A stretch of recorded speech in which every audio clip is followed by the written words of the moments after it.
Welcome to the Lynn and Sheryl Show. I'm Lynn Sheryl. And I'm Cheryl Eisenhower. We'll be right back after this.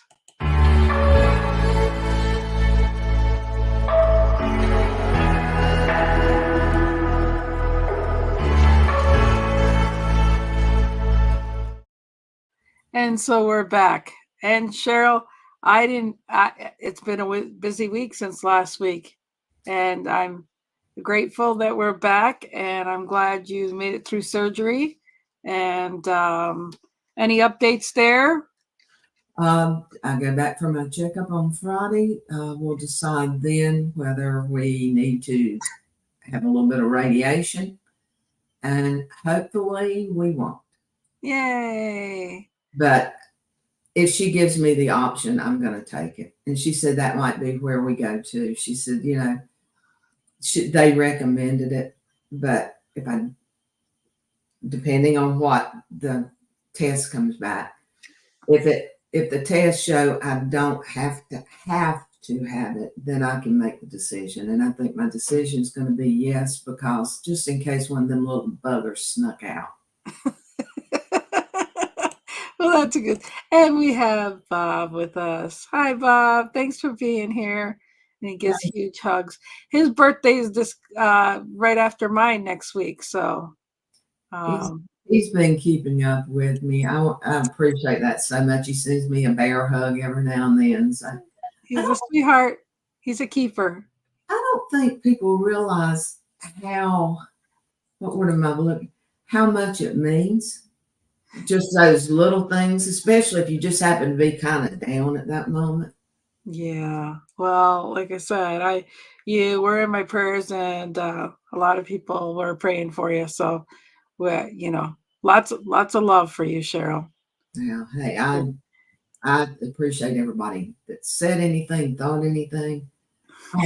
It's been a really bad, great experience, if that makes any sense. It does. It does. Yeah. Sometimes you go by life and you don't realize how many people you touch sometimes. And I'm glad just a little smidgen how much you're touched. And yeah, tons of love. That's for sure. So, actually, and I'm just going to put out where people don't realize what meaning they have to something, because we don't have a title, so I can ramble. The ladies that keep my dogs, yeah, she sent back to check in a couple of days ago, and she said, we just love you guys, and she said, I admire you so much. And I'm sitting there thinking, what for?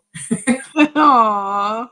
And she said, keeping up with you and knowing that you dealt with the Zig Ziglar stuff, she said, I have started reading a lot of his things, and you would be amazed how much they've helped me. So you touch people, you don't have a clue that you've done. Yeah. And that's paying it forward. That's, and I think that's the great thing. If you live a good life, or if you do touch people, you pass that on as a baton. That's how it should be. And that says a lot about what you've done in the life, and I think that's how we always live on. I mean, even if you're gone from here, you just live on, and we're just grateful for that. Well, my legacy is to touch as many people as possible. Absolutely. And you that's all you can do in this world a lot of times. Yeah, and you do it every Wednesday on our attitude of whatever Wednesday, whatever we want to do Wednesday. And I love that. I love that. And so did you go to your Christmas party or that party on Friday? We did. I couldn't. Since I wasn't in that much pain, I was fine, but I didn't want to get up and do things really stupid like I normally would do. Good. So I behaved, just so you know. I followed the rules. I sat and talked to people, which is not my normal mode. And was it because Jerry was watching you like a hawk, or because you just said, I'm going to listen to doctor's orders? No, this thing had gone so good so far. I sure didn't screw it up. But the thing about it was, it wasn't bad. It was nice to be out in public.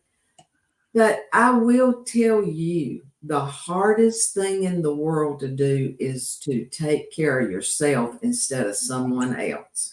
That's a mother thing to do for sure. It's easier said than done. I mean, I was up doing way more than I should have on Friday. And Jerry finally told me, he said, sit down. But I felt good. And when you feel good, I don't have that sit down response. I sit up in this chair. So Yeah. when I don't have to, I don't want to. Yeah. And I think, yeah, 100% truth. Yeah. So hard. It And is hard. Mindy was a nurse, I think, for 19 years or something, and got out of the field. So, yeah, it's one of those things where I think it's like anything, when you're supposed to do something, I think the adrenaline kicks in or something, and then you're coasting on that you just don't, you know. Well, I can give out huge advice. Anybody wants advice, just give me a call. I'm good You, for advice. you, Take you it, not so good. Well, that's the thing. I think, even the doctor has to be a patient sometime, right? So again, that goes to show you that it's not bad for the teacher to have to learn the lesson too, right? Yeah. I'm doing better. I have actually I did okay over the weekend, so I made it through that. But I'm done. I'm done taking care until I have to again. Yeah. So I mean, so what are your takeaways that you've learned through all this? That Number one, get your mammogram. Yeah. Uh, listen to the whisper. Mhm. Don't be stupid and cancel it going on the third time. Mhm. Um, the main takeaway has been the people, the support that you get when something like this happens. I'm not used to it, so I appreciate that from everyone. But it's been so nice. The people that do my website sent me a nice arrangement yesterday, and I thought would never have thought that. It's Oh, that's sweet. and that's what makes it special. If you expect something and you Right. get it, it kind of hurts. But if you Right. expect anything and it shows up, and when I do things, I never expect things in return, Right. so you're never disappointed. Right, But exactly. So I think those are great takeaways for people to to take. It's just, but I love your vulnerability that you've shared with people. I love the fact that, that was out of your comfort zone. I know that for sure because at first you were very adamant about I'm not going to let many people know, but I love the fact that you also said, well, if I keep this quiet, then I'm putting pressure on Jerry and I'm putting that pressure on Lynn and I'm tiptoeing and then one secret to another secret and people don't understand why I'm not being here or they're going to know. And then if I don't tell them, they're going to be mad. And then you realize that's a spiraling problem. You're going to make more problems not being candor than if you just said, this is what I'm going through. And I think that's what people do. They try to be secretive about something they're going through and they make more problems by keeping it private than just being honest of what they're going through anyways, because eventually it's going to come out, right? yeah, mine wasn't so much from the privacy aspect No, as but what it was from the attention, you didn't want attention from it. I didn't particularly want to draw attention. I didn't want anybody to worry. That was Right. the biggest thing. And then I realized maybe if I got this, there's other ladies out there that can do it, like Lynn, that has not signed up for hers yet. I'm calling this week, I promise. This week's about out, kid. Well, no, I've called a couple times, and for some reason, the damn they're. I mean, I've got to call back. They're supposed to be calling me back for an appointment. So But the thing is, I if I can just tell one or two people, even one, it doesn't even Yeah. have to be two. If I can, I caught mine early, Hmm. and hopefully, and I'll know more Friday about where we go from here. I caught mine early, but a lot of people I know don't. Right. I'm hearing a lot of not breast cancer, but every kind of cancer right now. It's amazing when you go through that, you hear it more. You don't pay attention to it as much. But I'm noticing how many people are in stage 3 and 4 before they assume that they have anything. Yeah. Well, my dad was the same way. I mean, my dad had rectum cancer, and he was in stage 3. And the bad thing is if he would have went, and he never had, he was 69 years old before he ever had any colonoscopies ever.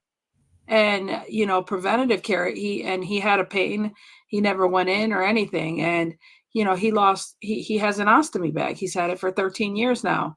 So had he had checks, he may have not ended up with an ostomy bag, but he never had colonoscopy done. So um Bob says I have reminded you before. Yeah, no, but I did call, and I'm waiting for a call back.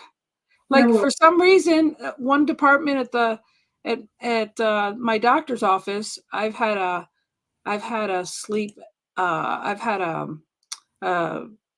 a CPAP machine before, and I went a couple months without using it. I needed hoses again, and here it is 2 years later. For some reason, that department and we can't get in contact with each other for whatever freaking reason. So, yeah, but no, I've got to call in. So, or they're well, supposed to be calling me back. So, the way we found my dad's cancer was he coughed and we thought he broke a rib. You know how old elder yeah. people a lot of times cough and they break a rib.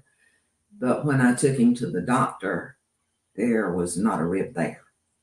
The cancer Wow. was eating through it. So he was in stage 4. He lasted 6 weeks after we found it. Yeah. So, it really is, you just never know what what anything can happen, or anything like that. My daughter was at a school break once. They went to uh to go to lunch, and she calls me and she goes, "Mom, I was in a car accident." And I went down the street, and I looked at her, and she didn't look right, and they got hit, an older lady at the time. And I say older lady, she was only 35, but my daughter's like, she was 17 at the time. And the lady, she was on her cell phone, and they were at a light, and they were standing at the light, and they smashed back into her. And my daughter didn't look right, and I had the ambulance come and eject her or get her out of the car because she didn't look right. And then come to find out, my daughter had her neck was injured, and we found out, and it was a blessing she was in this accident, because we found out she had a Chiari, which is a malfunction of the cerebellum, doesn't fit in the back of your brain, doesn't fit in the back of your the the cradle of Yeah. your, when you get older or whatever. So she's got a curvature there that, in the future, she may have to have surgery, but it explains migraines and this and that. So it was a blessing she had that accident, because the x-ray showed that, it triggered, where the impact triggered her Chiari. But we wouldn't have known, had she had that accident, that she had a Chiari. But the ambulance guys were like, "Come on, you're young. Why aren't you getting out? And what's wrong with you?" But when they realized she had something, we didn't know she had Chiari, but that accident, it triggered what she had. But yeah, it was a blessing in disguise. But like I said, you just never know what what's going on. But we don't listen to our bodies. Yeah. And I'm glad you just listened to an appointment, because that's something you wouldn't have known without early detection or getting that done. So Well, Jerry and I had a friend. His name was everybody called him Lucky Dale because that boy he could do more things and not get killed out of them than I've ever seen. But one day he got hurt, and so he just went to the doctor. Probably wouldn't have under other ways, but he went to the doctor, and when they checked on that, they found cancer, and they were able to get it. but then he died in a car wreck after that. So somebody Oh, should we have the wonderful Doug Wing here, whose fiance's in America, and we want to say congratulations for having your fiance here with you. We're so happy for you. But he wants to know how Cheryl's doing now. I'm actually feeling really good. It's scary. It scares me that I feel so good. Knock on wood. I'm supposed to be not feeling this good, from what I understand from a lot of people that told me I shouldn't feel this good, and I do. And Doug, I've been keeping up with you and your fiance, and I am so glad she's here for you. Yeah. You're Oh good. wait! Oh, he's getting married on Saturday. Oh, congratulations! God bless you, Doug. I am so happy for. We are so happy for you. Best wishes. Oh, I can't wait to see pictures. So That's happy for a you. super guy there too. So Yes, he is a great guy. His and Bob says he's glad he listened to his body 8 years ago and found out he had pre-hypertension. and that's the thing, that's the biggest takeaway. You were asking for takeaways. Yeah. If nothing else, listen to your body. I didn't listen well enough on this one. I I was telling the nurse that about a month before I went and had this done, I've been really, really tired. And I thought, Mm. why would I be so tired? Other than I'm working way too much. And we come to the consensus that maybe my body was fighting this. So maybe I'll pay a little more attention. Normally, I know every creak and crack that it makes, but getting tired didn't fit into a disease, I didn't think. No, that's true. But I'm just beaming over here for Doug hearing he's getting married. That is so exciting. I'm We super want to excited. see pictures. Yes, it didn't happen if you don't see pictures. Doug Oh, takes a lot of pictures, so I think yes. it'll be fun. Oh yeah. I'm super excited for him. That's a great way to end our show here is hearing that Doug is getting married on Saturday. That is any final words on him getting married there that you want to wish him, Sheryl, before we leave? Just congratulations. I know that it's going to work out for you. You Aw. said you're such a super guy, and she seems so sweet. I So know I'm beautiful too. beautiful is the line. So congratulations again. Yeah, we're so glad you were here for that. So, Sheryl, I'm just so glad again that you shared that. I love and appreciate you so much. You're like a second mom to me, and I'm just blessed to have you in my life. I just love that we do this show every week. And I love everybody that shows up for us. I think you saw that I put a little say prayers for Sheryl. I know you probably wanted to wring my neck for doing that, but I just had to do that because I just wanted to because I love you so much. So I hope you went and saw the little notes or I saw did. all the little prayers that everybody sent for you. So but anyhow, thank you everybody for being here, and we'll be here next week, and God willing. And I love you, Sheryl. Maybe we'll have a topic next week. Yeah, we will. All right, we can always gab. Love you. Bye. Bye bye. You're like a circle